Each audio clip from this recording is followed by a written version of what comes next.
그의 능력 바라라. 주의 깊은 은총에 우리 구원이 있으니 변함없는 주님만 믿고 기다릴지라. 하나님은 우리와 함께 하십니다. 아이, 감사합니다. 하나님은 우리 모두와 함께 하시는 줄로 믿습니다. 예, 우리가 오늘 이 저녁 시간에 나누실 말씀은 요한, 하나님에 대해 증거하다, 이러한 제목으로 말씀을 드리고자 합니다. 우리 한번 다 같이 따라합시다. 요한, 하나님에 대해 증거하다. 하나님에 대해 증거하다. 그렇습니다. 우리가 찬송가 363장을 방금 불렀습니다마는 이 찬송은 1400년대에 마틴 루터가 작사한 곡이라고 합니다. 1898년도에 찬성시라고 하는 그러한 찬송가가 우리나라에 있었는데, 그 당시에는 이 곡을 선교사 반피득이라고 하는, 그러니까 반피득 선교사님이라는 분이 계시죠. 그분이 작사했다, 이렇게 되어 있다 그래요. 근데 정확한 가사 작사자는 1400년도에 그러니까 마틴 루터가 작사한 그런 곡으로서, 작곡가는 상트페테르부르크에서 활동한 정교회 출신의 그 포르트니안스키라고 하는 포르티난스키라고 하죠. 이런 러시아 계통의 작곡가가 작곡한 그런 곡이라고 그래요. 그래서 우리 대림절에 우리가 주님의 강림하심과 또 오심을 우리가 대망하고 기다리면서 보내는 절기인데, 또 성탄절이 이제 오늘을 쳐도 3일, 오늘 빼면 이틀이 남았어요. 난 이틀 3일 후면은 이제 우리가 성탄절을 맞이하지 않습니까? 그런 면에서 보통은 이제 캐롤송을 많이 부르고 이렇게 할 텐데, 오늘 이 363장은 캐롤송에 들어가지는 아니하지만 또 우리 찬송가에서는 기도와 또 간구에 대한 그런 내용에 속하지만, 가만히 가사의 내용을 우리가 묵상하면서 찬송을 하다 보면 정말 시편 130편에 기록된 대로 내가 깊은 곳에서 주께 부르짖었나이다 하였던 시편 기자처럼 주님을 바라고 사모하고 오직 그분 앞에만 간구하는 그런 정서적인 느낌을 받으면서 기다림에 대한 그런 뉘앙스를 충분히 이렇게 우리가 느낄 수 있는 것 같아요. 그런 느낌 받지 못했습니까? 받았죠. 그래서 참 은혜롭게 부르는 찬송 중에 하나인데, 마틴 루터의 작사곡이었다는 거에 대해서는 새롭게 제가 오늘 발견하게 됩니다. 그러니까 우리는 벌써 500년 지났죠? 1500년 그러니까 500년 전에 이 작사된 그런 찬송가 가사이지만, 참 우리가 오늘 이 시대에도 하나님의 은혜와 또 그 하나님에 대한 간구함과 사모함이 물씬 들어있는 이런 찬송을 부르면서 시대를 초월해서 역사하시는 하나님의 은혜가 우리 모두에게 편만하시기를 다시 한번 주님의 이름으로 축복합니다. 또 이런 대림절 4주차 기간을 보내면서 저는 오늘 요한, 하나님에 대해 증거하다, 이런 제목으로 말씀을 전하면서 오늘 택한 본문 요한복음 1장에 보면 사실 18절까지를 우리가 끊어 읽으면 가장 무난할 것 같아요. 근데 이제 13절까지만 끊어서 읽었는데, 이 중에서 요한이 이야기하고 있는 그 하나님에 대한 내용이 몇 가지 특징적인 단어들로 이렇게 눈에 선명하게 들어오는 것을 볼 수가 있어요. 그것은 첫째 뭐냐 하면, 따라서 합시다. 말씀. 그렇습니다. 하나님을 말씀이라고 하는, 여기서 말하는 말씀이라고 하는 것은 로고스라고 하는 그런 의미를 가지고 있는데, 로고스라고 하는 이 표현, 이 단어, 이 말씀 자체는 로고스라고 하는 단어 자체가 말씀이지만 이 말씀은 살았고 운동력이 있다고 하는 그런 의미어이기도 합니다. 그냥 단순히 말이다, 말씀이다 하는 그런 의미 정도가 아니라 전인적으로, 다시 말하면 우리의 영과 혼과 육신에 적용이 되고 살아 움직이고 역동한다고 하는 그런 의미어로서의 단어가 로고스인데, 여기 요한이 말씀이라고 표현한 이 표현인 말씀은 바로 그 로고스, 살아 움직이고 역동하는 그런 말씀이라고 하는 표현을 우리에게 알려주고 있다는 겁니다. 다시 말하면 요한이 얘기한 말씀, 로고스라고 하는 것은 분명히 보이지도 아니하고 들리지도 아니하고 만져지지도 아니하지만 어땠다는 거예요? 살아 움직이고 역동하는, 존재론적으로 실존하는 그 어떤 것이다 이거예요. 그게 누구란 얘기예요? 하나님이다, 이렇게 얘기하고 있다는 거예요. 그러니까 우리가 하나님의 말씀을 듣는다라고 하는 것은 무슨 의미가 있어요? 저는 그 하나님의 말씀을 지금 여러분 앞에 증거하는 자로 있는 것이고, 여러분은 그 하나님의 말씀을 듣는 자로 여기 있는 거예요. 우리가 하나님의 말씀을 전하고 듣는 가운데 이렇게 역사하시는 하나님의 그 역사하심이 우리의 심령에, 우리의 육신에, 우리의 영혼에 무엇으로 다가오는 거예요? 무엇으로 임재하시는 거예요? 성령으로 임재하신다는 거예요. 할렐루야. 그러니까 우리가 하나님의 말씀을 들을 때는 하나님의 임재하심을 경험하는 그런 은혜 체험을 하는데, 그게 뭐예요? 말씀을 듣고 전함으로써 그 역사가 이루어진다는 거예요. 그런데 우리가 우리 교단의 사중복음이 뭐죠? 중생, 성결, 신유, 재림이잖아요. 그 가운데서도 병을 고친다는 의미가 뭐예요? 신유죠. 신유라는 건 뭐예요? 병을 고치는 건데, 병을 고친다는 거는 육체의 질병을 사실적으로 치료하는 역사가 있다는 게 신유잖아요. 물론 신유 안에는 영적인 병, 마음의 병, 영혼의 병도 고친다는 의미가 복합적으로 포함되어 있지만, 영육 간에 아울러 치료하는 치유의 역사를 가지고 있는 신유의 역사가 어디에 있어요? 말씀에 있다는 거예요. 그래서 말씀을 들을 때에 병도 낫는 역사, 영혼도 치료되는 역사가 있는데, 오늘 이 말씀을 듣는 여러분이나 저의 삶 가운데는 이렇게 하나님의 말씀을 들음으로써 하나님의 살아 역사하심이 구체적으로 우리에게 경험화되어지고 체험화되어지는 역사가 있기를 주의 이름으로 축복합니다. 아멘. 제가 저 어릴 때 유리겔라라고 하는 사람 알죠? 유리겔라라는 사람이 이게 숟가락을 가지고 요래요래 하는데 이게 구부러지는 게, 그때 브라운관 TV 있었던 그 시대 전국적으로 이게 방영이 된 적이 있잖아요. 여러분은 그 유리겔라라는 사람의 그 신통방통한 능력이 실존하는 능력이라고 믿습니까? 속임수라고 믿습니까? 실존할 수도 있다 이럴 정도로 믿어요. 근데 그러한 역사는 실존이 가능하고 분명히 실제 하였던 역사라는 것을 그 모니터가 우리에게 사실적으로 보여주고 있다는 것을 알 수가 있어요. 제가 무슨 얘기하려고 하냐면, 오늘 우리는 오프라인에서는 이렇게 저와 면대면에서 보고 있지만 그렇지 못한 온라인상에서는 어떻게 하고 있어요? 우리 못 보고 있잖아요. 저는 여러분을 못 보고 여러분은 저를 그냥 영상, 하나의 스크린, 모니터로만 지금 보고 있잖아요. 그러니까 우리에게는 물리적으로 터치, 만짐, 이게 서로 함께하는 게 이루어지고 있어요, 없어요? 물리적인 면에서 볼 때는 안 되고 있잖아요.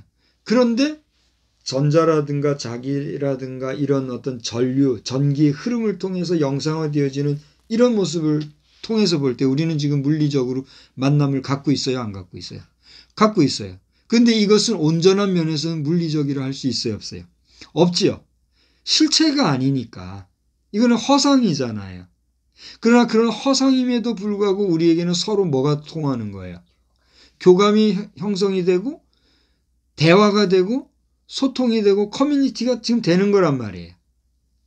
그렇게 까닭에 오늘날 소위 메타버스라든가 온라인이라든가 무슨 가상현실, 가상세계 하면서 온오프라인을 망라하고 드려지고 있는 이 모든 예배는 이 가상의 예배가 예배로서의 실제하는 가치나 의미가 있나 없나 이 여부를 떠나서 하나님의 존재가 성령으로 우리에게 임하시는 것이 비실체가 실체인 우리 몸에 구체적으로 사실적으로 현재적으로 역사한다고 하는 것을 인정한다 할진대 이런 모든 온라인적인 소통 또한 하나님의 임재하심의 통로가 될 수 있다 없다. 있다고 보는 것이 바람직한 이야기일 거예요. 근데 여기에 대해서 이제 지금 목회자나 이 신학자나 상호간에 지금 대화가 활발하게 진행되고 있거든요. 여기에는 정답이 있을 수 있을까요? 없을까요? 저는 감히 말하건대 여기에 대해서는 우리가 왈가왈부할 그런 이유는 없다고 봐요. 그 모든 사건, 그 모든 현실에서의 가장 중요한 핵심은 뭐예요? 하나님의 임재하심이 실제 하는가 하지 아니하는가 하는 데 대한 하나님 안에서의 사실이 중요한 것이지. 우리가 아무리 오프라인에서 이렇게 있다 해도 성령이 역사하지 않으면 그곳은 뭐예요? 하나님과는 상관없는 종교 집단인 거예요. 그렇지 않습니까? 그렇게 까닭에 오늘 우리 안에 말씀으로 역사하시는 하나님의 영이 이 말씀을 전하고 여러분이 보고 듣는 이 시간에 여러분의 가슴을, 여러분의 영혼을 울려서 하나님의 임재하심이 여러분과 함께하는 복된 역사가 있기를 주의 이름으로 축원합니다. 두 번째로는 오늘 이 요한은 하나님에 대해서 얘기하기를 빛이라 표현을 했어요. 자, 좀 전에 제가 하나님을 뭐라고 표현했다고 그랬죠? 요한이 말씀이라고 그랬어요. 오늘 1절을 보면 이 로고스라고 표현되는 말씀이라는 단어가 3번이나 반복되고 있는 것을 보게 돼요. 그죠? 근데 2절에 와서 보니까 5절에 와서 보니까 그 하나님을 뭐라고 표현했다고요? 빛이라고 표현하고 있어요. 이 빛이라고 표현된 내용은 7절과 9절에도 빛이라는 표현에 대해서 지금 빛이라는 말로 표현되어 있는데 이 빛이라고 하는 표현 안에서 우리가 만날 수 있는 건 뭐예요? 빛의 특징이 뭡니까? 빛의 특징. 그렇죠. 빛은 비추어줌으로써 어둠을 밝히고 그 빛 안에 있는 또 하나의 특징 뭘까요? 볕. 빛 안에 뭐가 있어요? 볕이 있어요. 그러니까 이제 이것은 어떻게 보면은 이제 물리적으로나 또는 여러 가지 그 자연 과학적인 면에서 찬반론이 있을 수도 있어요. 지금 저 빛이 있어요. 저건 무슨 빛입니까? 형광등. 저 형광등이에요? LED 등 아니에요? LED. 하여튼 LED 등이든 형광등이든 저 빛이 있잖아요. 저 빛 속에는 볕이 있어요, 없어요? 없어요. 볕이 없어요? 있기는 있겠죠. 아주 미세한 미열이라도 있잖아요. 볕이라는 건 뭐예요? 온도를 갖고 있는 빛에서 나오는 속성이 볕이잖아요. 그죠? 그러니까 이 빛 안에는 볕도 포함되어 있는데 다시 말하면 빛은 무엇을 동반해요? 따뜻한 온기를 동반하잖아요. 그러니까 어둠에 대해서는 뭐예요? 그 어둠을 밝히고 그런가 하면 차가운 곳에는 그 빛이 비침으로써 그 차가운 곳이 어떻게 돼요? 따뜻하게 되어지는 생기를 북돋아주는 그런 역할을 하잖아요. 빛이 없고 볕이 없는 곳에서는 뭐가 있어요? 어두움과 죽음이 있잖아요. 왜냐하면 따뜻한 온기가 없으면 그 자체로 죽게 되잖아요. 그래서 아주 추운 곳에서는 뭐도 존재하지 못해요. 균도 존재하지 못하잖아요. 박테리아. 그죠? 이런 요즘 우리를 괴롭게 한 그게 뭐죠? 코비드-19 바이러스. 바이러스도 차가운 곳에서는 존재해요, 못해요. 어느 정도까지 차가운 데는 활동 안 되지만 아주 차가운 영하 뭐 수십 도 이렇게 되면 다 죽잖아요. 그죠? 그러니까 이제 너무 뜨거워도 살균해서 죽기는 하지만 너무 차가워도 이거는 죽게 되잖아요. 그래서 보통 볕이 없는 온기가 없는 냉기는 죽음을 상징해요? 삶을 상징해요? 죽음을 상징하잖아요. 그러니까 빛 속에는 단순히 비치는 빛의 의미만이 아니라 그 빛을 통해서 동반하는 볕, 온기를 줌으로 생명을 유지하게 하는 이러한 의미가 있다는 것 우리가 느낄 수 있어요, 없어요? 다시 말하면 요한이 표현하고 있는 이 빛 안에는 무엇이 있다는 얘기예요? 생명이 있다는 거예요. 그래서 그 뒤에 4절을 보니까 뭐라 그랬어요? 그 안에 뭐가 있다고 그랬어요?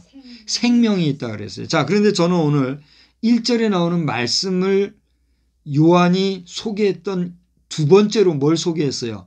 빛을 소개했죠. 근데 여기 4절에 보면 그 안에 생명이 있다고 그랬잖아요. 여기서 얘기하는 그 안에는 뭘 얘기합니까? 논리적으로 얘기하면. 생명, 말씀 안에. 그렇습니다. 말씀 안에 생명이 있다. 이걸 얘기하잖아요. 그러니까 이 생명은 아까 얘기했던 비물리적이고 어떻게 보면 추상적이라고도 할 수 있는 그 말씀이지만 말씀 안에 뭐도 있다고 요한은 얘기했어요? 생명이 있다고 그랬잖아요. 근데 제가 아까 서술적으로 볼 때에 처음에는 말씀이 있다고 그랬고 두 번째 뭐가 있다고 그랬어요?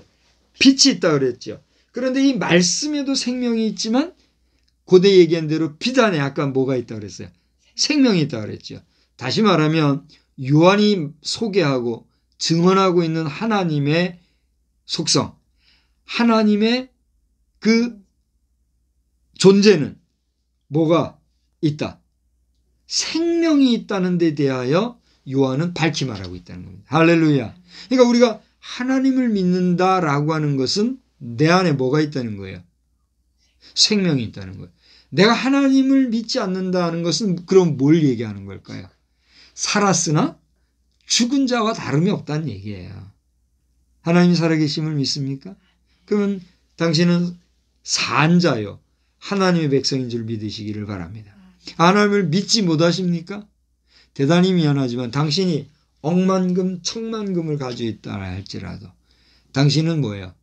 죽은 생명과 다름이 없다는 사실이에요.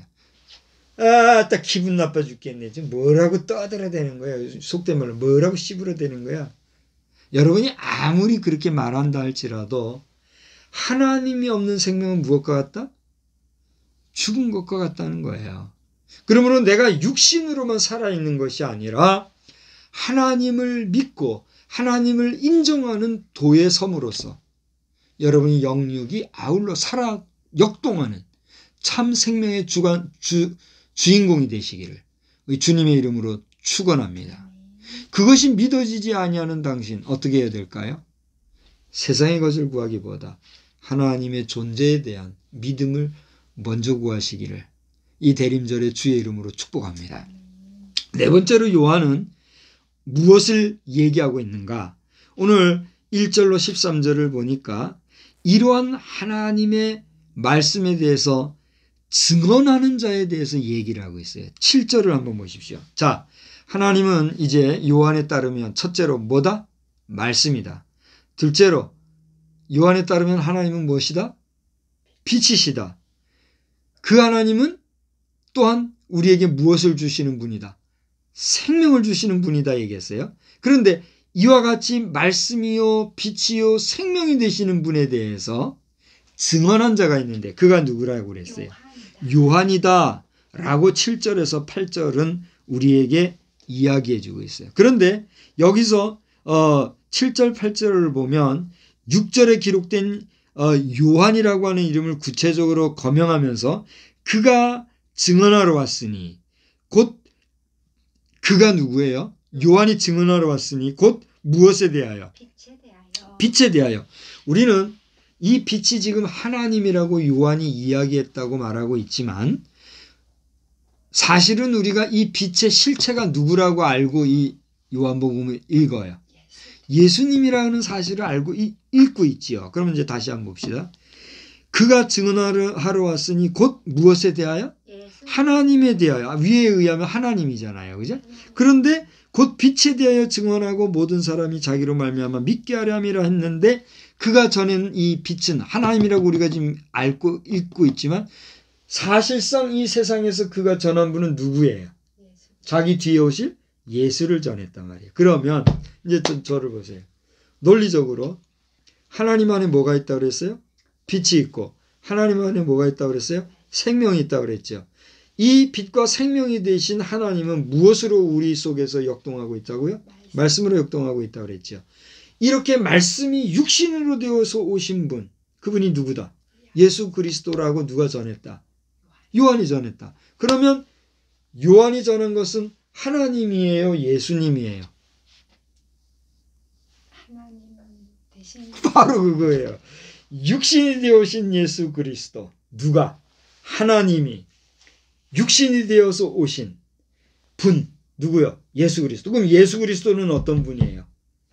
하나님이시지만, 근본 하나님이시지만 하나님과 동등됨으로 취할 것으로 여기지 아니하시고 종의 몸의 형체를 빌어서 사람이 되어 이 땅에 오셨다. 할렐루야. 오늘 우리는 이 성탄절을 그렇게 지금 알고 그렇게 믿고 기다리고 있으시죠? 바로 그거예요.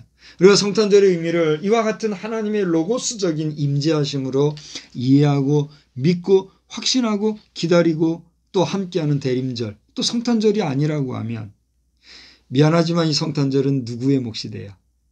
화려한 불빛과 함께 징글징글 징글벨 징그럽게 울려 퍼지는 그런 캐롤송과 요란한 노랫소리들과 함께 이 추운 겨울 계절, 저 남반구는 뭐 따뜻한 계절인 곳도 있겠지요만은 그렇게 흘러가고 마는 거예요. 오늘은 계절적으로 우리나라가 어디에 속합니까? 동지. 동지가 뭐예요? 밤이 가장 길고 낮이 가장 짧은 절기를 동지라 그러죠. 오늘 보니까 나사 본부에서도 이 동지에 대해서 이렇게 써가지고 올린 포스팅 해놓은 내용이 있더라고요. 그래서 이 여름 하절기에는 빛이 가장 많이 오랫동안 있는데 동지에는 제일 짧다. 근데 요게 하루가 지나고 그 다음부터는 사실상 뭐로 들어가요? 하절기로 들어가는 거예요. 왜냐하면 그렇게 길었던 밤이 그 다음 날부터는 아주 미세하지만 어떻게 돼요? 어디가 더 길어져요? 낮이 길어지는 거예요. 그러면서 그 빛의 양이 낮이 더 길어지는 뭐로 들어가는 거야? 하절기로 가는 거다. 이런 논리로 나사에서 써 보냈더라고. 그러면서 그거를 사진을 올렸던데 그 이미지를 제가 보면서 어라 이게 뭔지 이미지가 약간 틀린 이미지를 제가 발견했어요. 그 이미지에 의하면 태양이 여기에 있고 지구의 하절기와 동절기가 여기에 있을 때 태양이 여기 있을 때 비치는 여기가 환하면 여기도 어떻게 돼요? 환하게 비춰줘야 되죠? 근데 좀 의도적으로 그려서 그런지 몰라도 여기는 새카맣게 칠했더라고요. 이건 이제 논리적으로 또 다시 제가 얘기해야 될 부분이라 넘어가고 어쨌든지 간에 우리는 이런 계절적으로 동지를 보내는 이런 때에 주의 오시는 날을 대망하면서 대림절을 보내고 있는데 고대 말씀드린 대로 빛이요 생명이신 말씀이신 하나님이 육신이 되어 오신 예수 그리스도 그분을 알지 못하고 징글벨 하면 징그러운 징글벨밖에 안 될 거예요. 그런 줄 알고 우리는 이 2021년도를 정말 전 우주에 편만하신 우주의 창조주요 우주의 주관자요 이 우주에 함께 하시는 우리 예수 그리스도를 믿고 맞이하는 복된 성탄절 되기를 주의 이름으로 축복합니다. 이제 마지막으로 하나는 이렇게 증거했던 요한의 증거는 그가 어디에 와서 누구에게 그러한 빛을 비춰줬다라고 얘기하고 있습니까? 땅에 와서 9절을 보세요. 이러한 참빛 여기서 빛이라고 표현된 부분은 아까 5절, 7절, 9절에 있다 그랬잖아요. 5절에 빛이라고 표현된 부분은 7절에 빛이라고 얘기가 돼 있는데 8절에도 빛이 나와 있는데 여기서 표현하는 빛은 하나님을 대명사한 빛이에요? 아니에요? 일반 명사 빛이지요. 그죠? 그런데 9절에 와서는 뭐라고 그랬어요? 이 빛을 참 빛이라고 표현하면서 참빛, 곧 이 빛이 어디에 와서 비췄다? 세상에 와서 누구에게? 각 사람에. 이제 저를 보세요. 하나님이 참빛이신 하나님이 이 땅에 오셔서 세상에 오셔서 누구에게? 세상에 사는 사람에게 당신을 비춰주시러 오셨다. 할렐루야. 그 얘기를 하죠. 여러분 지금 안 믿는 분들도 숱하게 아마 그런 얘기는 들어보신 분들도 있을 거예요. 우리가 개미와 대화를 할 수 있어요, 없어요? 개미와 대화를 못하니까 개미와 대화를 하려면 어떻게 돼야 돼요? 내가 개미가 되거나 개미가 내가 되거나 나와 같은 사람이 되거나, 그러니까 사람인 내가 개미 같은 개미가 되거나 개미가 나와 같은 사람이 되거나, 그래야 우리가 대화할 수 있어요, 없어요? 있잖아요. 그런데 이 논리에서 개미가 사람이 된 게 아니라 사람이 개미가 되어서 개미 세계를 보듯이 인간이 하나님의 자리에 간 게 아니라 누가? 하나님이 우리 사람의 곁에 오셔서 사람처럼 우리와 대화하시면서 참 빛이신 하나님 자신을, 참 생명이신 하나님의 생명을 풀어넣어 주시면 그분이 누구다? 예수 그리스도. 이것이 저의 얘기예요, 아니에요? 저는 저의 입술을 통해서 요한이 증거한 요한의 복음을 대신 전한 거예요. 이것은 요한을 통해서 하나님에 대해서 증거해 주신 누구의 말씀이에요? 하나님의 말씀이에요. 할렐루야. 그러므로 오늘 이 영상을 여러분이 보신다고 하면 여러분은 지금 누구의 어떠한 말씀을 들은 겁니까? 하나님의 생명의 말씀을 들은 거예요.